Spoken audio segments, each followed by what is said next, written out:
Every time Konosuba rolls back around for a new season, it feels like old friends coming to visit. Specifically the kind of old friends your wife and lawyer beg you to stop seeing because you're one strike away from hard time, which also explains why you only see them every couple years, come to think of it. Of course, in real life, it's not legal trouble or prison keeping Kazuma and the gang away, probably. Just the regular trials and tribulations of the anime industry, where most attempts at isekai and comedy adaptations never get a second season at all. And in that light, it's pretty damn impressive how these lovable idiots have kept coming back and thriving over the last near decade. Spin-offs, video games, 3 seasons and a movie. Success far less dubious anime heroes could never dream of. So, what is it that keeps us coming back to Konosuba? What makes so many of us love this stupid anime so damn much? That's what I'm here to figure out, with a little help from today's sponsor, you. Specifically, those of you who support the channel via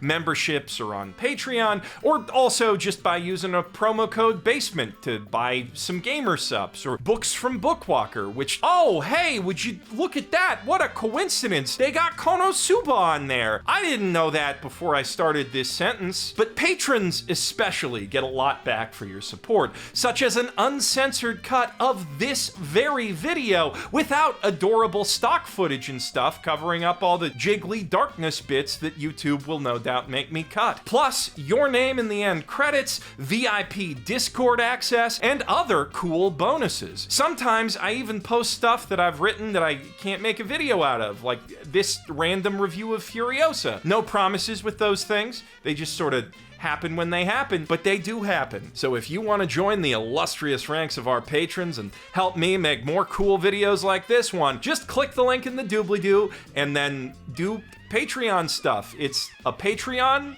You don't need me to explain how it works. Let's get back to Konosuba. Konosuba? The most obvious aspect of this anime's allure is without question its bouncy, expressive, fluid animation, which puts it right up there with Nichijou, Gumball, Smiling Friends, and Golden Age Looney Tunes at the absolute peak of pure visual comedy. Well, not purely visual. The voice actors obviously deserve just as much credit as the animators for any truly great cartoon.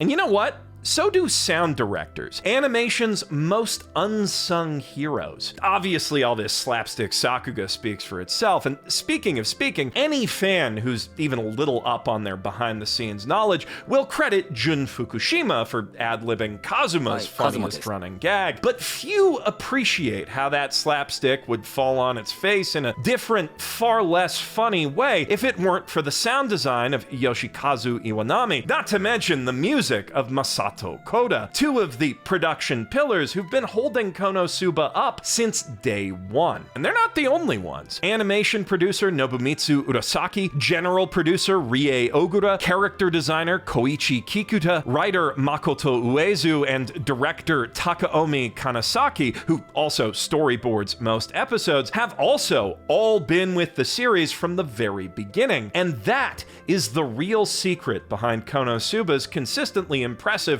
and hilarious production values. Many anime fans mistakenly attribute nice animation to high budgets, but budgets are generally the same across the industry and way lower than you'd probably imagine. Good planning is what really separates the cream from the anime crop, and because they've worked so closely with the same producers for so long, Kanasaki and Uezu are able to tailor their storyboards and scripts to suit the schedules and needs of the animators and staff, spacing out the money shots with simpler, more limited gags to give the animators time to breathe and avoid the quality decay that plagues so many mid-tier anime in the mid-season. For instance, sandwiched between the huge battles and high-energy gags of Season 3, we find Episode 7, which opens with an off-screen audio gag of Kazuma and Aqua being obnoxious in a restaurant for like half a minute, followed by some impeccably timed awkward pauses.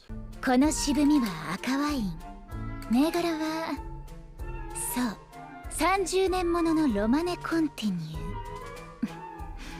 ュー。違うかしら。特売のお酢を使ってます。You can stop jiggling your mouse. YouTube's not buffering. That's just how long they hold on this shot. This is Evangelion elevator scene tier storyboarding right here. And I mean that as the highest compliment. Smart time-saving techniques like this were how Gainax got good enough at Gainaxing to have a whole style of boob animation named after them in the first place. Another tradition that Konosuba proudly carries on. It's not common in the industry for a show's core staff to stay this consistent for this long, especially not when the show jumps studios. Typically, at least some of these high-level roles get shuffled around between seasons due to scheduling conflicts and the like, and you need only look at the Megumin spin-off anime to see how much that really matters. Only half of the core team was available to work on it, and while it is still very funny, it's clearly missing some of Konosuba's spark. Though as you'd expect from the star, it does still have the showier kinds of combustion down.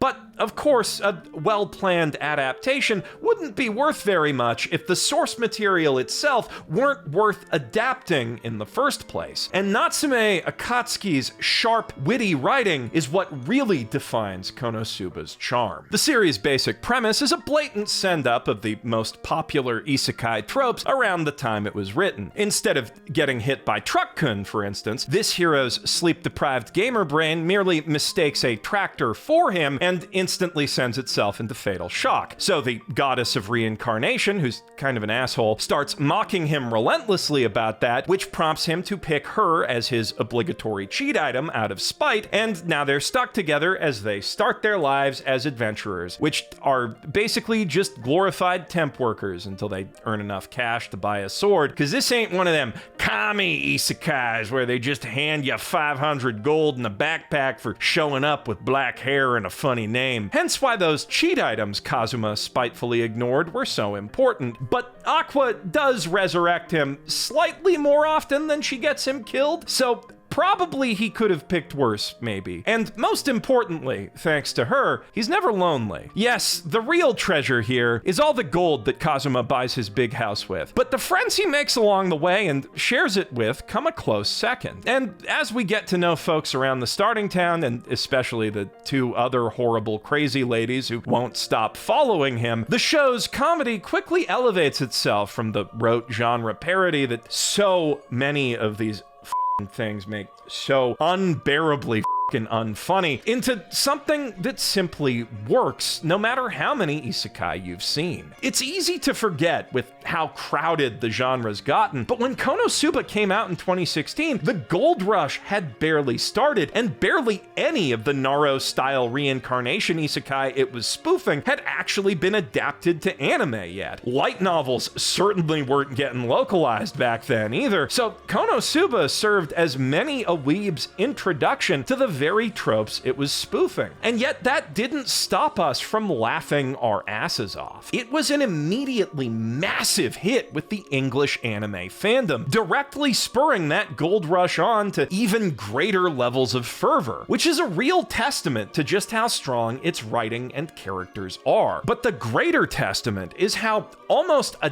decade into that isekai gold rush, with so many half-assed parodies biting their shtick every year, Konosuba's ensemble can come back from a 5-year hiatus and immediately have us rolling like they never left. And what's more, manage to deliver the most triumphant, emotionally satisfying story this anime has told to date.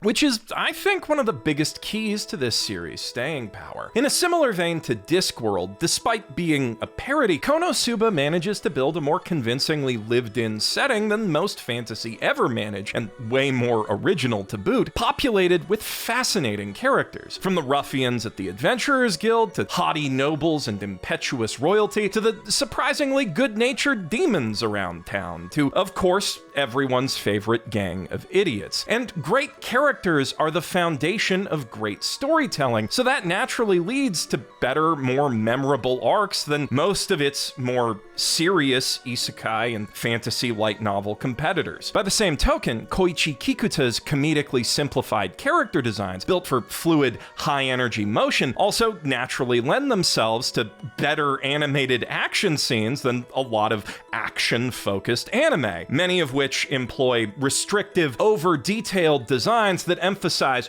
looking cool over moving cool. And that's not the only advantage that Konosuba's fights have over your average, serious power fantasy. Most anime that try to emulate RPGs don't even rise to the level of a bog-standard Dragon Quest clone. That is a strategically varied series of back-and-forth combat encounters punctuated by plot dumps and the occasional puff-puff. With your average Kirito's stats and skills at endgame levels from the outset, most isekai strategy boils down to hit it with the sword, then the biggest spell you got if that doesn't work, and with the animators spending all their energy punching that garbage up, the best you'll see outside of fights is a plaf plorf. By refusing to take its characters or action all that seriously, though, Konosuba ironically fares much better in that department. No, Union, not the puff-puff department. Those are quite nice, though. What I mean is, it comes much closer to the improvisational feel of real tabletop roleplay. Megumin has an undeniably OP endgame attack, but she can only use it outside once per day and refuses to learn anything else. Aqua has the busted stats of a Kirito, but sinks all her skill points into party tricks for attention instead of anything useful. Darkness is too, easily distracted to hit anything with her sword, and Kazuma's dog water class means he can learn lots of abilities, but his stat line is also dog water, so only the luck-based ones are particularly useful on their own. Overwhelming the enemy with sheer force is basically never an option for these goofballs, especially not after Megumin shoots her shot for the day and becomes a doormat. So in basically every encounter, they're forced to think on their feet, combine their powers creatively, and fight dirty. No, Darkness, not that kind of dirty. Still nice, though. I'm talking about stuff like creating water and then freezing it to make an improvised oil slick, using the impersonation skills that come bundled with Aqua's seemingly useless multi-threat entertainer buff to misdirect enemy mobs, or stealing the enemy's sword before they even have a chance to strike, or their underwear, as the case may be. Come to think of it, most of those are pretty cowardly, but hey, so is Kazuma. That's one of the benefits of having a protag who doesn't have to be the coolest guy in the room at every possible moment, or ever. The underwear thing in particular is a great example of characterization through action, too, because Kazuma's luck stat is so high it makes the normally randomized steal skill effectively an at-will guaranteed hit every time, but he's such a worthless pervert that he can only steal panties, never anything valuable or useful, because he values those the most, unless he's fighting a dude, of course. Of course, that also makes Kazuma a prime example of what's typically one of the most aggravating archetypes in anime, the drooling lecher, but a few key facts make his version of the bit substantially funnier than, say, Mineta or Meliodas, at least in my book. Firstly, Kazuma has layers and depth to his character beyond just being a horny piece of shit. He's also a greedy, lazy, irritable, cowardly piece of shit, not to mention unaccountably vain, which leads him to try and almost always fail to hide his copious flaws instead of flaunting them, which means that, you don't see him act like Mineta too often. Except around the rest of his party, of course, because he knows the best worst girls are just as bad as he is, if not worse. Zis the One too made a great point in the comments of that old video, actually, that part of the reason the girls click so well with Kazuma is each of them shares, and I'd argue amplifies, some of his negative traits. Darkness is a way bigger perv than he is by a wide margin, for example, to the point it makes even him a little uncomfortable sometimes. カズマ、いいぞこの感じ。新発見だ。この物扱いされてる感じ。 They're both freaks who could very easily get their freak on together if they really wanted, and almost do a few times, but neither of them is actually ready for that despite how vocally they want it. Not emotionally, certainly not in terms of body fluid supply, not to mention the potential fallout the ensuing relationship could cause within their party. Remember Chilchuck's rules for adventuring, kids. The hilarious paradox of the masochistic paladin is that deep down, even if she's not pure by any stretch, she is as pure-hearted as she pretends to be. She's a naive idealist who cares about her friends and the people in her noble charge immensely and would sacrifice anything, go through any pain for their sake. Everything she does through season 3 proves that beautifully. Does the fact that she'd also get off on that pain really cheapen that sacrifice all that much? Definitely yes. At any rate, it's for the best that Kazuma's too skittish to finger that trigger, because he and Megumin are a much better match. As far as flaws go, they're both immensely childish, prone to tantrums, and all around selfish, but that goes hand in hand with their shared best quality, that they're both shamelessly passionate nerds. In Kazuma's case, it's mostly for games and anime, which he can't really get his hands on anymore, while the chief object of Megumin's nerdery is, of course, the overwhelming beauty, godly destructive might, and sublime magical elegance of...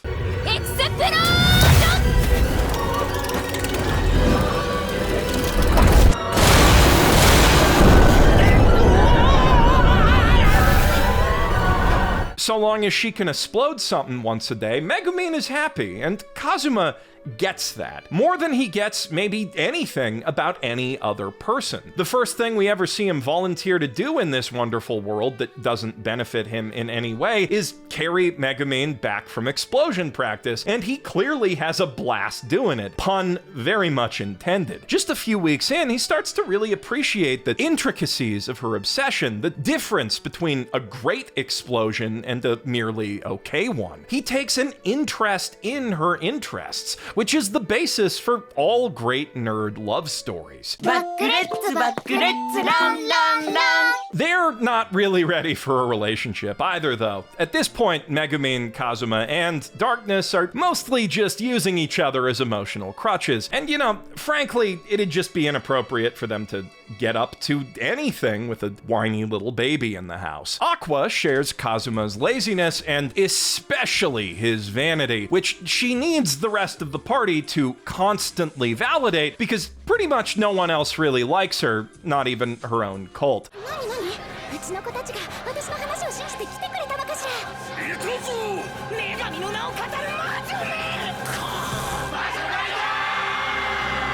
Also, she's a day-drinking alcoholic with a taste for the expensive stuff. Or, actually, even that's giving her too much credit. She canonically can't distinguish between good and cheap booze. She just prefers to drink, quote, expensive bubbly because it costs more. Literally the worst. And when she's hammered, she's an easy mark for door-to-door scams. If Kazuma's insane luck stat wasn't constantly leading the gang into improbably lucrative get-rich-quick schemes, she'd have long ago drunken them out of luckily acquired mansion and home. Though, to her credit, she did also get them that mansion in the first place by botching a simple graveyard clearing gig and accidentally haunting up the entire rich neighborhood in which it's situated, leading the NIMBY landlord to just sort of let them live there as hush money in order to not drive housing prices down. And you know what? She does clearly belong in that sort of fancy gated community, not because she's particularly classy or dignified or whatever, but because she's such an open racist.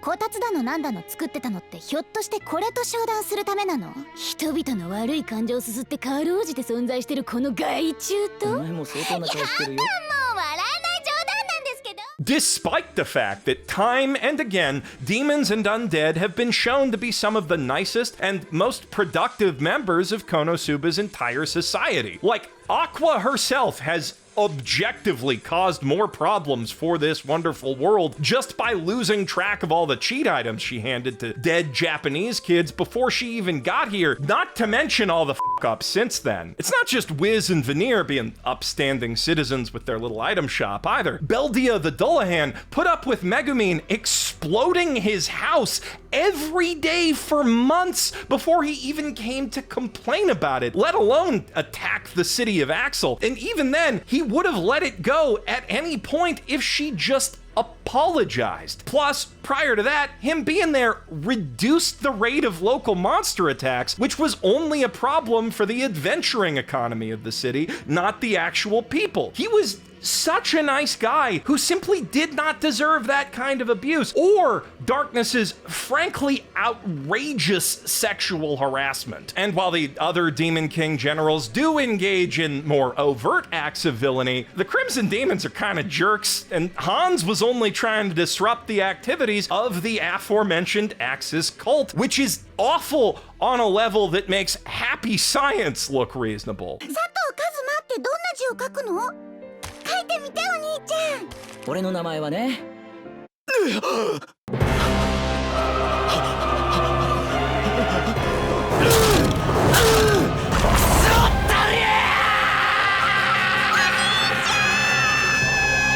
And the reason they're so awful is explicitly because they worship and follow the very poorly thought out teachings of Aqua, who I'm just realizing now I've yet to list a single redeeming quality for, so let's see. Sometimes she uses her incredible healing magic to save people's lives, usually with the worst possible dramatic timing. そのクルセイダーは1週間後に死ぬ。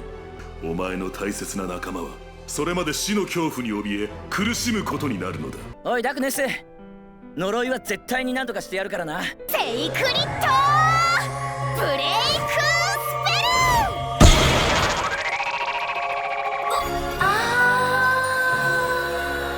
ル。え？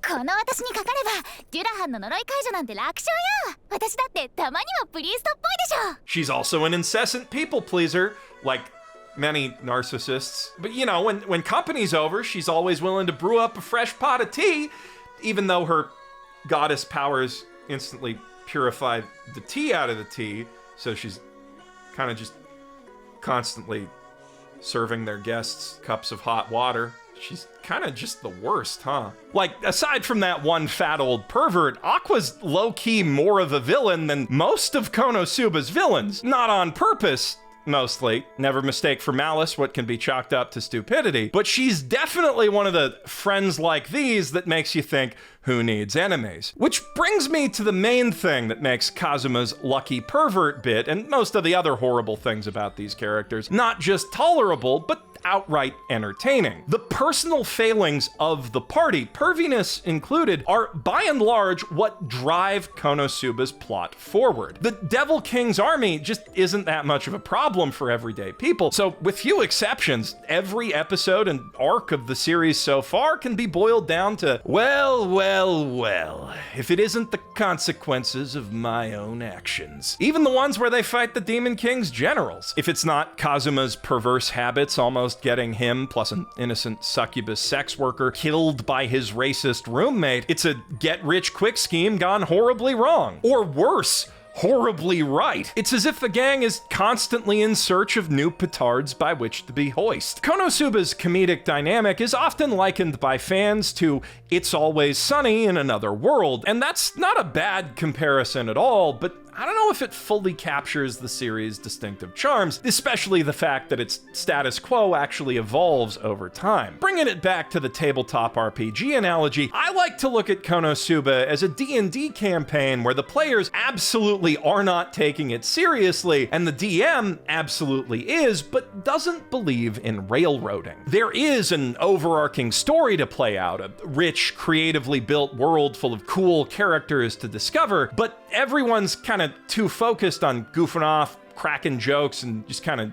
doing stuff for the sake of their own characters to find any of that. So instead of forcing things, the DM lets them have their fun and slowly, surreptitiously inserts plot points and lore bits from the story he wanted to tell into the consequences of their constant uppery. This is, in my humble opinion, the most fun way to play a tabletop game because it allows everyone at the table to contribute their own distinct voice to the story without losing sight of that story's point. At the end of the day, the reason we play tabletop RPGs instead of just, I don't know, going bowling or whatever, is because we want to both goof off with our friends and feel like we really accomplished something together that we couldn't have done on our own. Something we can tell stories about later. It's the same adventurous impulse, really, that drives those friends you don't see very often, just channeled into a less risky medium than doing actual crimes. And the reason we watch anime is because the older you get, the busier your friends get, and sometimes, even when you can get together,